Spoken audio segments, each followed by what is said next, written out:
In a world overflowing with distractions, we seek meaning. How do we transform ambition into something deeper, into true fulfillment? I'm Sam Pepin, CEO of Course Educa, and I've spent years helping businesses succeed by connecting their goals to something bigger. On the Meaningful podcast, we explore not just how to win in business, but how to grow as individuals. Through conversation with thought leaders, innovators, and everyday heroes, we uncover the stories that drive us towards something greater. Whether you're striving for success, seeking purpose, or just looking for the next steps in your journey, this podcast is your guide to navigating the intersection of ambition, growth, and meaning. So please join me and our incredible guests as we redefine what's possible in both business and life. Enjoy.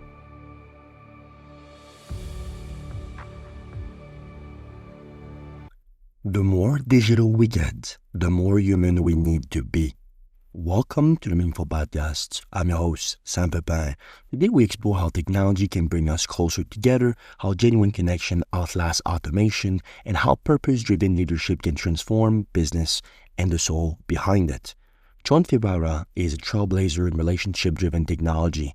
As the founder of GoldMine, one of the most and first CRM platforms that revolutionize how business build trust at scale, and how now the visionary behind Nimble, Jon continues to redefine the way we connect in the digital era. For over 3 decades, he championed the belief that real success comes from helping others grow, not just through tools, but through empathy, presence, and purpose. His life work bridged spiritual growth, entrepreneurships, and human connections, reminding us that relationship, not reports, are the true heart of business. If you enjoyed this discussion, please let the world know with a like, a small review, or even a quick share. It supports how more people find meaningful content just like this. Let's begin. Mr. Jon Ferrara, how are you doing? Mr. Sam Pepin, I'm doing amazing, and even better to be here with you to have a conversation that I hope will inevitably blow some wind in some people's sails, because I believe that we're on this planet to grow, and the best way to grow is by helping other people grow. Beautiful. Absolutely. Well, welcome on the Meaningful Podcasts. And I heard great things about you from a good friend of mine, Mr. Mark Carter. And obviously you have pioneered such an interesting, software industry, and the whole perhaps ripple effects of it in the digital world is incredible. But to kick us off, please tell us more about Nimble. Nimble is a relationship manager at its heart. CRM, it's a CRM, and CRM stands for Customer Relationship Management. And I believe that CRM's lost its way in its ability to manage relationships. It's really about command and control and reporting. And Nimble's really bringing CRM back to its roots as a contact manager for the whole company, with sales and marketing automation features that individual people need to achieve their goals, but without burdening people with the costs and complexities of things like Salesforce.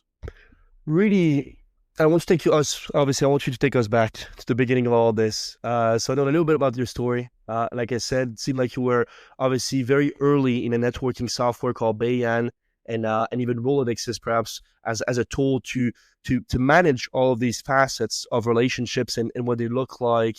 Tell me perhaps at the very beginning of all of this, even before GoldMine, which obviously it seemed like you founded GoldMine in 89, if I'm not mistaken, correct? Yeah.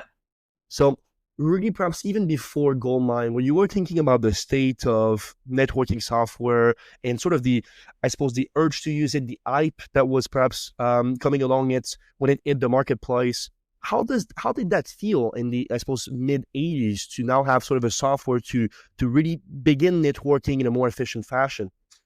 That's really a great question, because most people start out with the CRM, and really the foundation of the CRM, which is a networked application back in the day when it was on-prem, is the transport system. What are you going to sit it on top of? And today it's the cloud. And so people don't really think about how infrastructure used to work in businesses. But I grew up in that whole industry because I bought my first computer in 1978 and worked in a computer store for getting my computer science degree. And during the late 70s and early 80s, when I worked in the computer store, the IBM PC came out, which legitimized PCs in corporations. Before that, there were no PCs that were legitimate in corporations. It was all terminals and mainframes and minis. So the individual team member at a company didn't have the ability to do anything. They had to go to IT and ask them to do everything for them. And I remember selling a computer to an engineer at Rocketdyne who designed the space shuttle engines on VisiCalc, which is a spreadsheet. And I'm just amazed that, something that complex can be done on a microcomputer. So the foundation of business computing started with individual PCs on desktops, and quickly the cost of hard drives and printers began to explode. And so businesses used networks to connect the PCs on Ethernet and then tie in servers to share printers and hard drives, as well as business applications. But it was really file record locking that created the ability to build networked applications.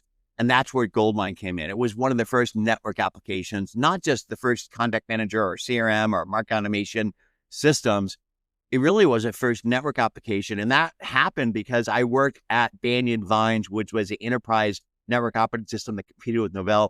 And I saw the whole explosion of these PCs, and I was selling the networks, and I knew that the networks were a freeway that needed a car to drive on it. And I came up with the idea of the car based off my role as first as a systems engineer, pre and post sales support, and then as a salesperson, selling to enterprise companies, which is a complex sales cycle, which means I need to manage multiple people in relationships at the company, and then coordinate multiple relationships from my company to come together to create business outcomes. And back then, the only tool I had was something called a day timer. And a day timer is basically a leather-based calendar you put in your suit pocket. So I just aged myself because business people don't wear suits anymore. But inside was your contacts, your to-dos, and your calendar. And that was how business people rolled. And that was a problem because salespeople don't work in a vacuum. They work as part of a larger team, and everybody in the team is touching the customer. And so what I needed was to run a wire through all the day timers. So everybody in my district office in Dallas were on one page, but also tying those people back to corporate in sales, marketing, product, support, management, et cetera. And so that was the vision of what GoldMine's foundation was. And if you think about what I just said, the foundation didn't necessarily include sales and market automation. Yes, I did a spreadsheet with my sales forecast once a month and sent that to corporate. And that was sort of SFA, if you will, pipeline management. But really the roots of GoldMine and really CRM is contact management, which means a contact platform for the whole company so that everybody's on one page, not just sales people with prospects and customers, but everybody with the constituents around your business to manage the relationship. So there's a system of truth in a company, and today that doesn't exist. Outlook and Google, which are the top email productivity systems, have separate contact databases for every single team member. So there is no system of record or relationships in a business today. And that's what GoldMine did. It was Outlook before Outlook ever existed and Salesforce. And that's what Nimble does.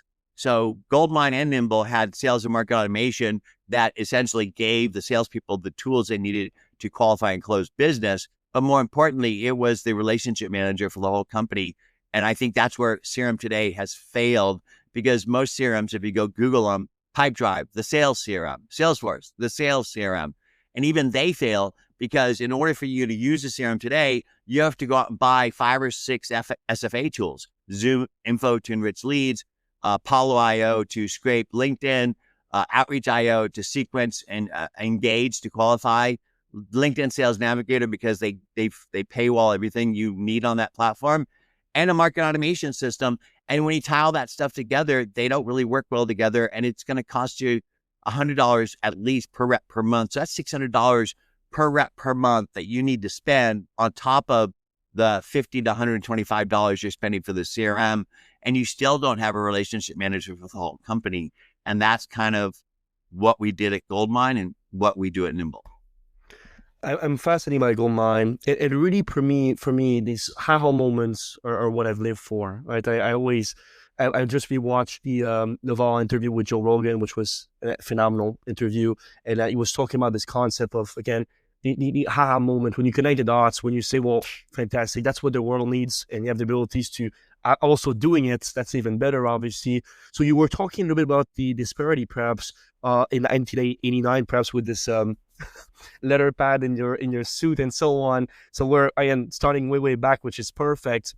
I suppose if you got to tell me the biggest customer pain points at that period, perhaps in 89, excuse me, in sort of, I suppose, when you think of GoldMine as sort of this nirvana of this new emergence of what a CRM is, like you said, I'm really interested in not only the customer pain point, but why do you think that you were the one piecing these insights together and creating the GoldMine in the first place? What do you think perhaps it didn't occur before? Why do you think that special moment where you came into the understanding of what was necessary and had the abilities to fulfill basically what was necessary was specifically at that moment? Do you recall that piece of insight?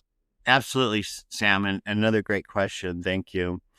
So the pain point, so you had a couple of questions in there. The pain point was every business should be able to, when they get a call from somebody to their business, be able to look up very quickly, who are they? What is their business about?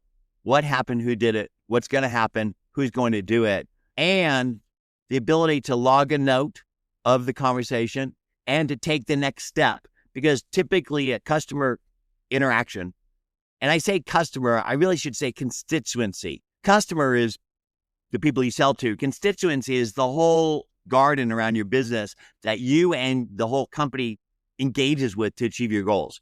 So the pain point was being able to pick up the phone and say, who is this person? What is their business about? What happened? Who did it? What's going to happen? Who's going to do it? And the ability to follow up and follow through. That's where businesses fail, is that follow up and follow through. When you call American Express, they know who you are. They know what happened, who did it, what's going to happen, who's going to do it. And that didn't exist in 1989. There was no Outlook.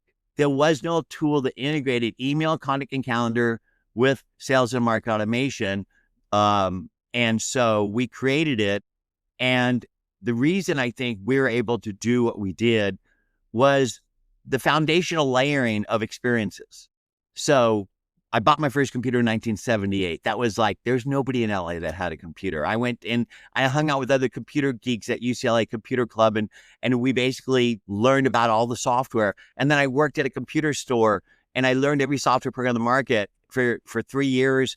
And there was no software that basically was contact management for a team, let alone even contact manager for individuals. And then because I had the computer science background, I had the systems capabilities to consider it. And because I worked at an end user company. So I worked at Computerland until I graduated with my computer science degree. And I grew up on my dad's car lot, and I swore I'd never be in sales. So I got a job at Hughes Space and Communications and worked as a systems engineer for a couple of years. And that experience enabled me to see how end users buy. And then I worked at the corporation that made network operating systems, Banyan, and I learned how companies manufacture and sell.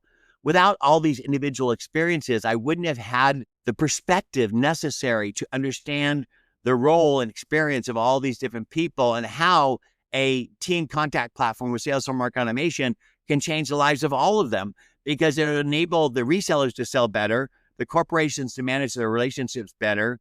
And so one of the things I learned early in life, there was a gentleman that worked at Hughes Space and Communication where I worked. And he always used to say, I shoulda, coulda, woulda. And I said, shoulda, coulda, woulda what? And he said, I shoulda, coulda, woulda founded Litton or TRW or all these things. Because all his friends who worked at Hughes, they left and they went and did these things. And I said to myself, I could always go get a job in corporate and make, X amount of money because I have this depth of experience. But I never want to say shoulda, coulda, woulda. So I jumped off the cliff with $5,000, got together with a college friend of mine, and we founded GoldMine in an apartment and never took a dime of venture, grew it to, over the next 10 years, to be a pioneer in contact management, CRM, email marketing, market automation, et cetera, without ever taking a dime of venture or bank loans. And it was hard. It was, I never thought I'd do it again. It brought me to tears. I wanted to quit. I'd cry driving home. But we got through it. We got through it, and we were badasses, and it was so fun. It's so interesting. We're on the same wavelength, actually. That was what I was going to next, the bootstrapping basically area, which was phenomenal. I mean, I had 3,000 on my notes. It seemed like 5,000 perhaps is what you referred to 1.5 million users. Now, that is obviously incredible. And for any Yeah, I don't even know if it was 1.5. I think it was tens of millions, honestly, because we didn't do copy protection on the software. It was a disk. You could just install it. Sure. And so I remember WordPerfect did this same thing. So WordPerfect was the word processor before Word. Microsoft basically rips off everybody. So that's another story. We could talk about that. Yeah, please. So they basically didn't copy protect the disk. So everybody copied it and shared it. So, but the thing is that many more people bought it because they were basically marketing it for you. And so we literally had tens of millions of users. Thank you. Well, thank you for that clarifications. And really, you talk about the channel-led growth playbook, which I think is phenomenal. And I want to get into with VARs and partner ecosystems and the product simplicity, I suppose. That really scaled, again, GoldMine. And I would love actually to understand if it's also something you're using on Nimble, which I'm sure there's some synchronicity there. But really, with this channel-led growth playbook, I'm really interested. I'm always interested in sort of the partner engines portion of everything, because obviously we're both very big on relationships. That's why we're here today. And perhaps I really believe that, as cliche as it sounds, yes, your network is your network to a certain extent. So I always put a huge portion of my life and efforts and resources into perhaps bettering it. If you were to rebuild that partner engine today, what would you do similarly, and what would you think would be different perhaps with this current marketing area, I suppose? Well, the foundation growth of GoldMine was through partners, because I recognized that how do you sell somebody something they don't know they need because they didn't exist? So there was no CRM and there's barely network applications that ran on Novell. And what I mean by that is, if you wanted to share an application before the network was able to run network business applications, you had to say, can you get out of the accounting program so I can go in? Right? Because it basically could only let one user use it at a time because there was no file record locking. So when we built GoldMine, it was the first network business application and the first CRM and contact manager. So how do you sell that to people? And I tried and I just said, this isn't working. But one of the things I learned at Banyan was we were selling direct to enterprises, but we were getting our butt kicked by Novell. We sold the enterprise and Novell sold the work group, and they were coming up from the work group level at businesses and then selling corporate. It's easier to go work group up where you're seeding these departments as opposed to enterprise down. And so corporate at Banyan told me to go sign up resellers. So I went and signed up distributors like Tech Data, Maricel, et cetera. And then I signed up resellers. And one of my resellers was Mark Cuban in Dallas, and he was a Novell network reseller back in the day. So I knew that the Novell network resellers had relationships with existing customers that they sold the network to them. And so I saw a vision that said, if I could get the Novell resellers to use it, then they would sell it because people sell what they know and they know what they use. And I would add value on top of the network sale that the Novell resellers sold, because back then they weren't selling business applications to their customers. They were just selling the transport layer, basically the Novell network, printers and hard drives and things, but no business applications. So if I could turn them into business solution sellers and selling plumbing to plumbers, IT to IT decision makers, selling business solutions to business decision makers, it could transform their businesses. And that's when I said, I'll just cold call every Novell reseller in the country and get them to use GoldMine. And that's what I did. And that got us to our first $100,000 a month in revenue and really changed our trajectory. Wonderful. There's a quote of yours, which I found, which was very interesting. Partners multiplied our ears and hands. Simplicity multiply adaptations. Now, you're big on simplicity. You use simplicity very often. I see you perhaps very, very everywhere, actually. And simplicity is really something that you double down on. Now, simplicity multiply adaptations. Partners multiply our ears and ends. Tell me more about that at that specific moment. What do you mean, perhaps, with all of this? Well, if you're going to sell a product that is semi-complex, like GoldMine was, because it did sales and market automation in a number of ways. We trademarked automated processes 30 years ago, which was if this and that on people and companies, which is basically the foundation of email marketing. it requires some assistance in getting the data together that you need to put in the system, massaging the data, importing it, setting up the custom fields and reports and blah, blah, blah. And we knew our customers could adopt faster if the resellers were trained to do that. And that is our eyes and hands that basically extends us. And so what happened was we had tens of thousands of resellers around the world selling to millions of customers. And that enabled us to scale without having an outside sales team or an outside services component. Now, we gave up revenue on the services side because typically service revenue is anywhere from 3 to 10 times the software revenue. But it also created an ecosystem of people garnering success around application. And that is like an army, right? That is like a tribe. And I really believe that our GoldMine success was a result of our tribe that we built that included not just the end users or even the resellers, but the editors, analysts, and writers of the business and technology publications that we help to define the categories and really set up their careers. John Tashik, the head of strategy at Salesforce today, was the editor at PC Computing back in the day. And I used to teach him about CRM, and now he's running strategy at Salesforce. There's a connection there. And I'm not saying that I'm responsible for it, but I had a role in it. And so I really believe that we're on this planet to grow. And I say it more deeply, we're here on this planet to grow our soul in the brief period of time that we're here. And the best way to grow is by helping other people grow. And we grew so many people with GoldMine, and that created this foundation of success that enabled us to achieve everything we did. And that's the hand and eyes and ears. It's the second time you mentioned this concept of, I suppose, gathering the abilities, gathering relationship, gathering experiences, perhaps that makes now this novel person that can achieve perhaps whatever they're trying to achieve.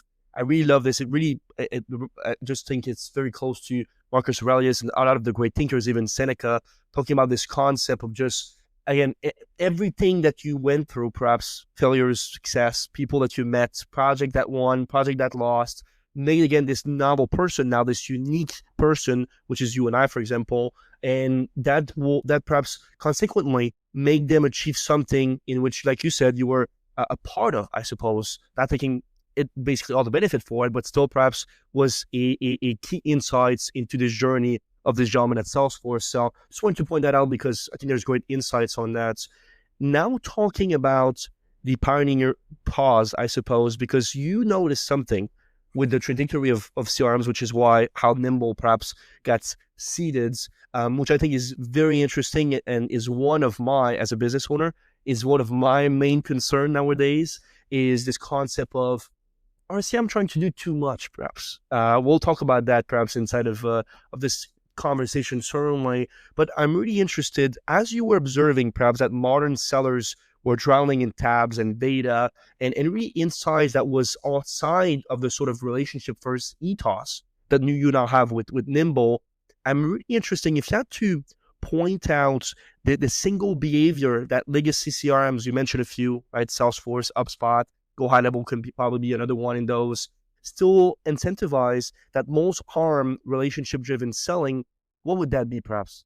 Well, I think that the biggest thing is CRM systems today aren't built for salespeople, but most importantly, the customer-facing business team member. And there's a big difference between salespeople and customer-facing business team members. Most companies have 5% of their people in sales. So in a 100-person company, there's 5 people in sales at most. The rest of the people are touching the constituency around their business and trying to manage relationships and processes in HR, PR, biz dev, investor relationships, influencer marketing. There's just a plethora of roles, and they all manage those processes in spreadsheets because CRMs aren't built for relationships or people and company related processes. repeatable processes.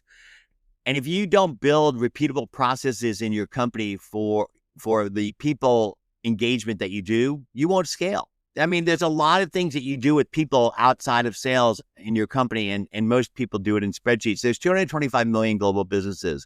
Less than 1% use any CRM. Most people CRM are spreadsheets. So the biggest cause of failure of CRM today is they forgot the R in CRM is about relationships, not reporting.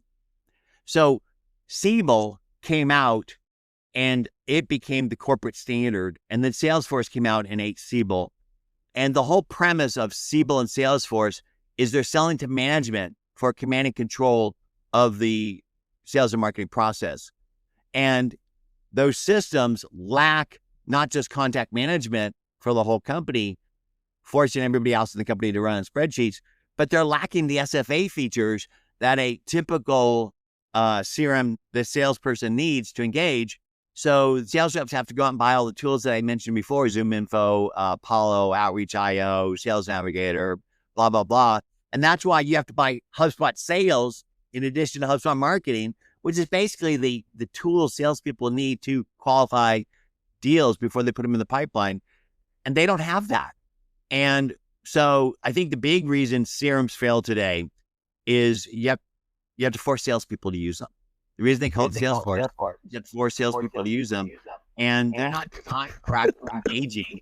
They're designed for reporting. And that's what Nimble fixes, is that it has the same roots of GoldMine, which is the relationship manager for the whole company, but it then also has all the tools that other people need to achieve their business goals, the sales and marketing, the SFA stuff that the salespeople need, the email marketing things that the marketing team needs, but most importantly, the non-sales related repeatable processes that the rest of the company needs. And we call those workflows, which are basically Kanban boards that allow you to find the stages necessary to put people through the processes of hiring, onboarding, PR outreach, investor outreach, all these things that people do, all in one system that doesn't gouge you by charging you more prices per bucket.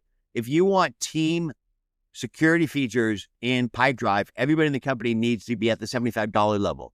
Come on, right? You can't give CRM to the whole company if you're basically forced to pay salesperson prices for everybody.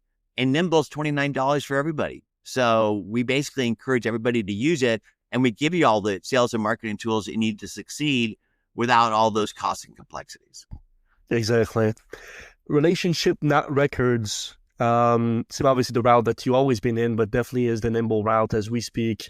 And specifically for the SMB space, look, we have a small companies, 18 employees, clients worldwide, and so on. And it's very interesting because, like you said, this price gouging is so infuriating. So I want to say it out loud. I want to say it out loud because that's really how it feels. It feels like the tool don't want to help you. It just wants to basically charge you for everything that you're doing. And it's really, really, really frustrating, perhaps. So this sort of building a tool that sprawls and surface, I suppose, the next best touch without you, like you said, having some type of insane, basically, tiers where you basically acquire very basic feature at the end of the day is always been so interesting to me. I always come back to what you said on if the system works for you where you work, you actually use it. And that's as simple as it goes. If there's too much friction to use the systems, you simply don't use it, right? That's James clear. I think that is an important concept. Is today, the biggest cause of failure of CRM is lack of use. The second is bad data. The lack of use is because you have to go to it to use it, and you work for it. So when you throw a lead from marketing over to salespeople, typical salesperson goes and Googles them and then types what they know into the CRM, then goes and engages with them in LinkedIn and email or the phone, and then goes logs what they did in the CRM. And they don't do it because they have to go to the CRM to do it. And they have to type all that stuff in, and human beings are not good at typing, especially salespeople. So Nimble pioneered being the first CRM that auto-magically builds itself from the data you already have in your business. And the data you have in your business is, number one, the foundation is your email productivity suite, Google or Microsoft, email, contact, and calendar. We unify it all, synchronize every single interaction that you and the team had on email, calendar, and social, and then enrich it with people and company data so you don't have to Google them, you Nimble them. And then we work where you live. So we plug into your browser and we live inside of your Google, Microsoft email. We live inside LinkedIn. We live inside your about page on a company website that you might be looking at and wanting to grab some of those people. We work inside the business articles that you're reading. We work inside of Twitter, Facebook, etc. And so basically, no matter where you are, and you should be in many places if you want to be top of mind with your prospects, customers, and ideally their influencers as well, you need to be stepping out and building a brand in all the places where your constituency has conversations on how they might become better, smarter, faster in and around the areas of promise of your products and services by giving your knowledge away on a daily basis and engage with the community to build your branding network so that when people think about your products and services, they not only pick up the phone and call you, but they drag their friends with them. How do you do that today?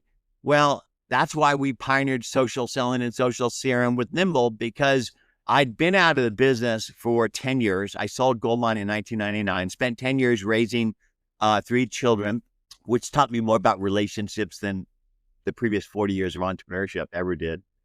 And when they got into school, I had time on my hands in the early 2010s.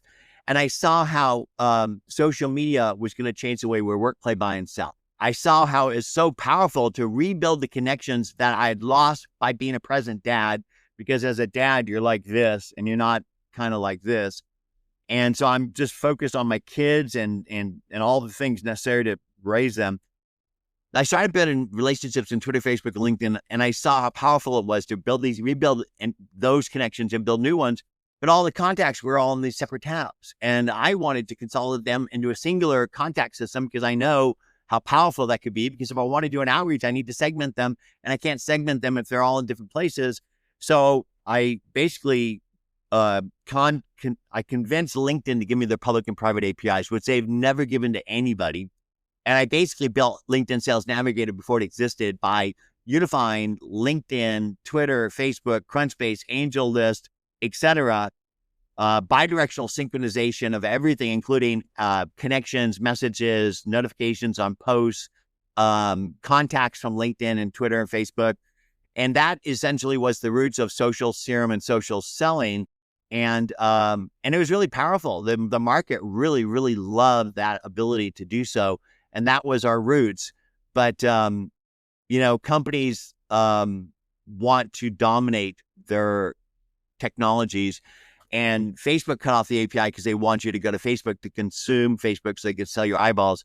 LinkedIn cut off the API because they wanted to build Sales Navigator and basically make money off of your eyeballs. And so we had to pivot. And the pivot was getting back to the CRM basics, which is the heart of GoldMine and Nimble, which is contact management. And I saw that Microsoft was coming in to eat Google. And I knew that they would eat Google because I saw Microsoft come in and eat Novell. So let me step back and tell you how we went from $100,000 to $100 million a year in revenue. So Microsoft doesn't innovate. They iterate. They wait for somebody else to build a market, and then they come in and build something good enough, and they dominate that market with their billions of users and their hundreds of thousands of VARs. And they basically came out with NT Server, SQL Server, and Exchange Server, which would eat Novell. This is back in the early 90s. And I knew that they would do that because I grew up in the industry and I've watched Microsoft eat DBase, VisiCal, WordPerfect, etc. And my customers also would tell me GoldMine's database in DBase doesn't scale to billions of records or thousands of users. And the email transmit POP isn't really secure. And the Novell server is great for work groups, but not the enterprise. And so I integrated with NT Server, SQL Server, and Exchange Server. So every seat of GoldMine required a seat of each of those. Solve my customers' need to scale. Solve my partners' need to make $10 in every GoldMine dollar. And solve the need of Microsoft to sell their crown jewel. And if you can help a large corporation sell their primary product, they'll push the crap out of you. That's how we got to $100 million a year in revenue, besides the fact of me becoming a trusted advisor to the editors, analysts, bloggers who were writing about technology. So there's those 3 things. It was Novell Channel, Guerrilla PR, and BizDev that got us to 100 million. Fast forward to Microsoft eating Google. Microsoft was late to the cloud. Steve Ballmer was not driving the car well. Satya came in and he basically said, we're all into the cloud. And even though they were 5 or 8 years late since Google already did Google email, they came out with Microsoft 365. And I knew they would eat Google. And that was the foundation of our cloud-based CRM, Nimble, because Microsoft had on-prem Exchange. So we layered on top of Google for email, contact, and calendar and unified that with social. And so when Microsoft said, okay, we're launching this, I rebuilt my relationships with the people at Microsoft, integrated with the products, got access to the programs, and now Microsoft is a global reseller. So Microsoft pushes Nimble as the simple CRM for Microsoft 365 because we transform their resellers from selling just Microsoft 365 backup migration and security to selling business applications on top. And for Microsoft to sell its crown jewels of Azure, Power BI, Power Apps, and even Dynamics CRM, they need to transform their resellers from selling plumbing to plumbers to selling business solutions to business decision makers. And so in many cases, I've replicated the learnings from GoldMine of the partner channel, of the biz dev, of other aspects of it all to basically get Nimble to where it is today. Phenomenal. To me, it's interesting because you're one of these few people, and I'm not just throwing random roses here. I really think so. You have a way to not only read the markets, but also understand it, get insights, understand what it needs, and afterwards being able to pioneer perhaps what it needs on multiple levels in your life that is quite interesting.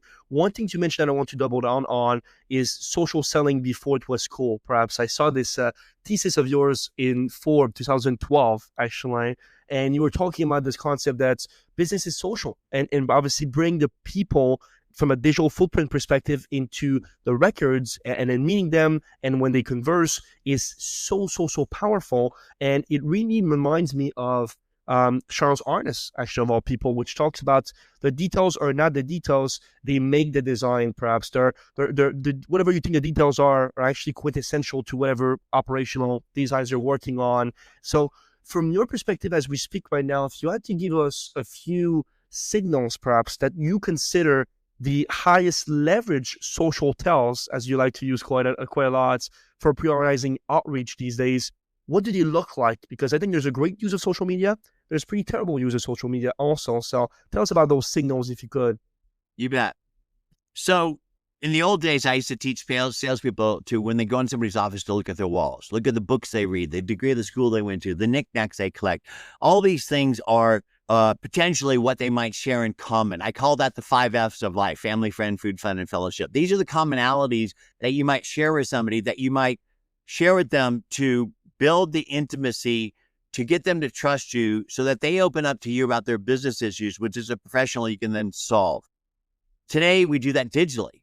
But it's a lot of work, like to go Google somebody and then go and look at their LinkedIn and their Twitter and their Facebook to derive some synthesis of who are they, what is their business about, where are they at in life, and how you might serve them best, and how you might connect with them in a way that's going to stop them in their tracks and say, I need to talk to Sam, right? Sam's taken the time to understand who I am, where I'm at, how he might serve me, and he succinctly shared with me this information, and it stopped me. I remember I was at South by Southwest one time, and I walked up to Gary Vee, and I said something to him, and he turned around and went like this: chills, right? So having that art to know exactly what to say, how to say it, is a gift. And most people don't have that gift, and they need help with it. And so by having a CRM that could auto-magically build a record, enrich it with the people and company data that you need to know who that person is and what their business is about and where they are in life, what connections and commonalities you might share, and then how to craft an outreach process that makes it so that they actually call you instead of you calling them, right? That's magical. And that's what Nimble does. So Nimble can as a plugin to your browser, and it'll automatically build a record using AI and then derive a message or a series of messages and processes necessary for you to get them to call you. And so when you say, how social CRM and social selling is related to the old school ways that we used to connect, there it is. Do you think it was when you have these skills of, again, understanding exactly what you said, understanding what is necessary, perhaps when is it necessary, and perhaps how is it necessary to connect to the other person on an intrinsic level? Were you always like that? You have memories of you in your childhood, perhaps, of being that sort of person, or was it more learned from an ability perspective? I'm really interested because it seemed to me, at least, it seemed like strikingly maybe your best skills. Not to take away from the other things, but that is really something that you seem to be doing pretty much the best in the world. Do you think we're born with that ability? Sam, I really believe that everything I've achieved in my life has been a gift from my higher power. Okay. That I was born with certain skills, abilities, and we're all born with different skills and abilities, right? I mean, some people are good at math and some people are good at English, and, and I think I developed a really good skill of reading people. Right. And you have to read people in order to engage properly. And I think that skill of reading people probably came because I grew up in a dysfunctional family where my mom and dad were just fighting all the time. And my ability to read people is my ability to keep myself safe, right? And so I learned this ability to read people in order to possibly calm my dad down, right? And, to keep things like the Wizard of Oz, to basically keep things going. And it has served me in my life. And my dad was a relationship person. He owned a car dealership and for Subaru dealer in California. And I grew up on his car lot. And like I said, I said I'd never be in sales.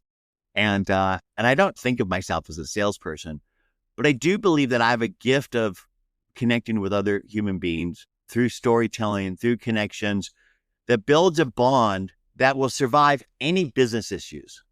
And that's what you need to do as a person in business, is to build that human connection so that no matter what happens on the business side, tariffs, supply chain, whatever, right, that could typically sever a less than deep relationship, they're going to say, Sam, you know what? You've taken care of us over the years. We're going to work through this with you, right? That's what you want your customers to do. And I believe that all of my success is due to the tribes that I've been a part of that have guided me to my success. And I do take credit for building the tribes. And I give credit to my father, who taught me about relationships, and my mom and dad, who taught me how to keep myself safe, and to my higher power that gifted me with the skills that I needed to do the magic that I do. Wonderful. I felt you became even a little bit emotional by me asking this question. So I really appreciate your vulnerability and sharing this so heartedly, perhaps, with us. It's the higher power it's so interesting. I suppose I always look at life and look at myself in three pillars, right? The physical, the psychological or mental, and in the spiritual world. And I really focus on that trinity, perhaps, in focus on optimizing myself so I can be of better moral conduct and also more valuable to society so that the whole society can benefit from it. I really have this concept. And actually, I was looking at an interview of all people by Patrick Bet-David, and it was actually trying to argue a thesis of, if we had to choose, should everybody be selfless or everybody should be selfish? If we didn't have perhaps the I suppose the mental capabilities of blending both. And it was fascinating conversations because really at some point, and I would love to hear your takes on this, you need to first be selfish enough to become self-sufficient. But once you are self-sufficient, be as selfless as possible. I really think that's what it is from a free market perspective. And I hold that so heartedly. And it seemed like you're the same, perhaps. tell me more outside of the business realms, I suppose. Obviously, you're a father of many, which I know, by the way, that you took some time off to be a father. I think that's beautiful. And if people have the chance, I think that we should do more of that, because there's nothing more beautiful than growing life. Amen. Is that something you think regularly about your place in the universe, the gift you have, giving it away, right? Like Picasso said, the purpose of life is finding your gift. The meaning of it is giving it away. Do you wrestle with all of that? Absolutely. And I think more so because a year after we sold GoldMine for hundreds of millions of dollars, I got a head tumor and almost died. And in the process of dealing with the Western medicine of getting healed, I also did an Eastern route of meditation and herbal remedies, etc. And in the process of doing that spiritual journey, it's really where my purpose on this planet crystallized, which is, I believe that I'm on this planet in the brief period of time that I'm here to grow my soul. What does that mean? Well, I think that most men are knuckle draggers. We're cave dwellers, and it's the women that soften our heart and grow our souls by reflecting ourselves back to us, and our children more so. And so I think the best way to grow your soul is by helping other people grow theirs. But you can't really do that unless you have a foundation of success that enables you to give freely. And so there's a guy I know, you should interview him. His name's Mitch, and he's an attorney, but he's also very good on branding and stuff. We were having lunch. He told me a story about Mike the Milkman, and there's like 5 pillars of life and for your family. And it was his father-in-law who was telling him this when he was asking for his wife's hand. And the number one foundation of the 5 truths of Mike the Milkman is your financial, I think it's your health, and then the financial security, or one or the other. And then the other things come, your family, and then your community and friends and stuff. But you're absolutely right, Sam, is that you can't give freely unless you've got a strong house foundation that you've built. But you can't grow your soul unless you're giving freely regularly. 100%. And I think that we have a society that sometimes call it moral signaling, call it a bunch of things, but there is this concept in which, again, pouring from an empty cup is quite impossible, perhaps, but also is sometimes it's sort of consuming people. I think that right now we have that's again the way I read stuff. We have a hard time perhaps accepting that, again, selfishness. If selfishness is your objective, your end perhaps results, that's obviously a bad thing. But selfishness will need to be part of your journey. Don't be afraid of doing what is necessary for you to build these strong foundations. Because like you said beautifully, what we know is that again, strong men and decent men of moral composure, which I certainly try to be that. I think that you made an amazing job over your life to showcase that you're also trying to better yourself within that route. This concept of giving as much as possible is only possible if you have things to give. And so that is the sort of requirements of sort of building it first and foremost, and then again being as charitable as possible. Pivoting to, perhaps we talk about the past, talk a lot about the present, and I want to talk to you about the future, about what's next. AI is huge. Everybody talks about it. You mentioned about Nimble, perhaps enables you to have AI contact reporting within the ecosystem of what you built. I'm really interested, and I'm maybe talking to the best person there is to talk about this. When you're thinking about AI as a technology, as a tool, like anything else, but really something that can makes us actually more human with the great use of it, which is something that I really believe in. I think that there's from a nerd-term visions, AI will be able to enrich context, and I suppose prompts will be turned into powerful actions, and really keeps teams in flowing relationship that can compound. I really believe so. I really believe that there is an objective, and it should be actually one of the main cornerstone of our understanding of any tools, which is how can we better human existence through it. So within that conceptions of what I believe AI is, what perhaps I'd love to hear what you think AI is and how important it is from your perspective.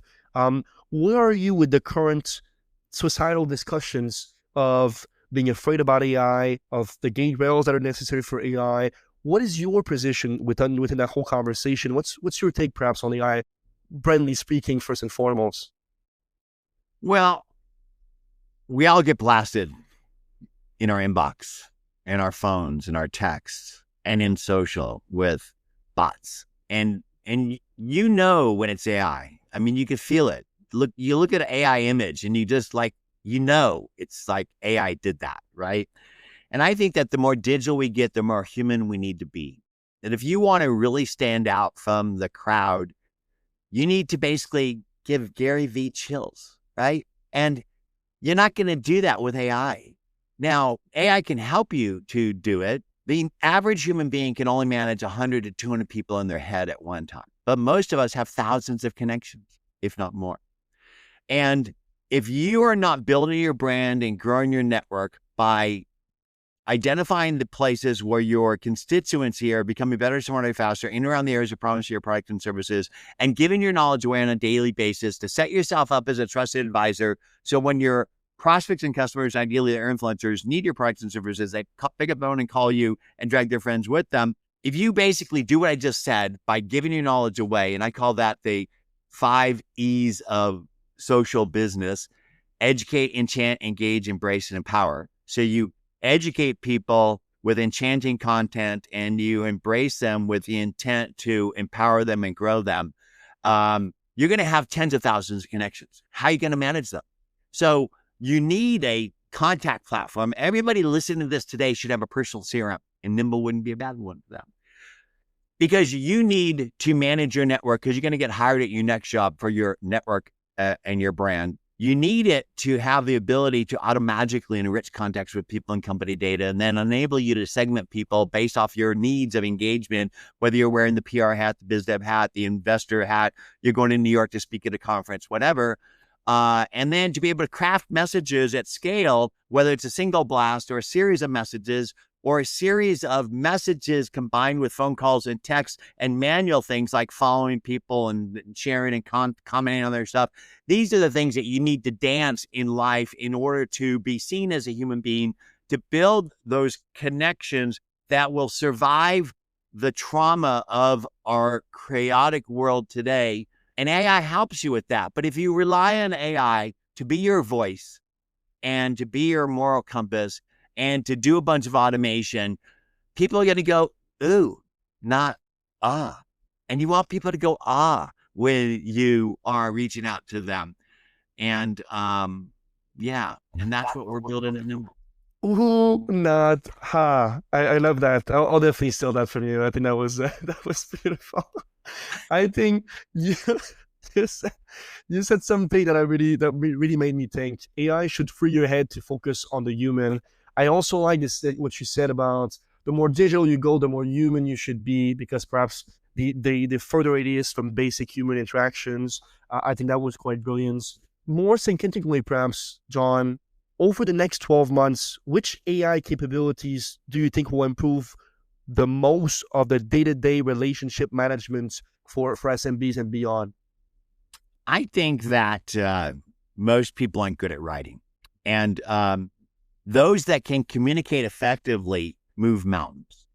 That's why my secret of entrepreneurial success has always been hiring liberal arts majors, because liberal arts majors know how to research, read, write, and communicate effectively. And you could teach anybody business and technology, but you can't teach them how to do that effectively.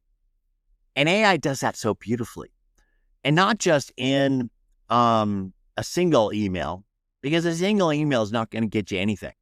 It's going to be a series of touches that feel almost naturally, almost like when you watch Fred Astaire dance, and you may not have ever seen him, but Google it. They used to say he was nimble in his dancing, and it almost looks effortless. And that's what you really want to be in your engagement with other human beings. But it's hard. It takes a lot of work, and it takes really good touches. They say it takes 60% of the fuel of a car or a rocket to get up to speed. Same with relationships. But it takes very little to keep them going. Like the plate on top of that pencil that the guy does at the circus. So it takes a lot to get it up on the thing. But once it's there, he just does a little nudge every once in a while, right? So imagine if you had a tool that enabled you to identify the right people to connect based off the intentions that you have, how best to build that foundational relationships that are built on the 5 F's of life, and then how to maintain it in a natural way where people say, chills, when you speak with them. And Sam, you have been moved by certain people in your life, right? I have. And I think that Jesus was a prophet and he spoke and he moved people. Absolutely. And so was Muhammad. Absolutely. Right? Like they're all prophets. And I think we all have a little prophet in us. Wow. We are all children of God, just like Jesus and Muhammad, right? Yes. And we're all gifted with universal energy and abilities. And I think that you need to tap into those. So my advice to you is to figure out what your passion is, build a plan to achieve it, make it your purpose on a daily basis by sending your prayers to the universe. Be present enough to hear when the universe knocks, brave enough to open the door and to walk through it. And that's where magic will happen in your life. Exceptional. The best way to predict the future is to create it. One of my favorite quotes of all time by Peter Drucker. Mr. Jon Ferrara, thank you so much for your time. Thank you so much for joining me on the Meaningful Podcast. It was a sensational conversation, and I would love if you can leave our audience with some last words of wisdom, please. You bet. So if you're listening to this today, you need to build a garden around yourself, a sustainable garden. My wife brought me out to our garden and she showed me this monarch butterfly caterpillar. And I said, what's a monarch butterfly caterpillar doing in our garden? She says that I plant things into our garden to attract other things to be able to build a self-sustaining garden. So I don't have to spray to kill the bugs and other things like that. And I said to myself, isn't this what we all personally or as a business are trying to do, to basically put things into our garden to attract the tribe around us that enables us to achieve our dreams by ideally us helping them achieve theirs. And so think of the people around you as your sustainable garden and become a gardener and nurture them by planting things in the garden. And then when the things arrive, to engage with them, to build those connections necessary to you to learn enough about that other.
Thank you for spending your time with us today on the Meaningful Podcast. If you enjoyed this episode, please leave a review or share it with someone who could benefit from it. And always remember, your story matters. Make it meaningful. We hope to see you next time.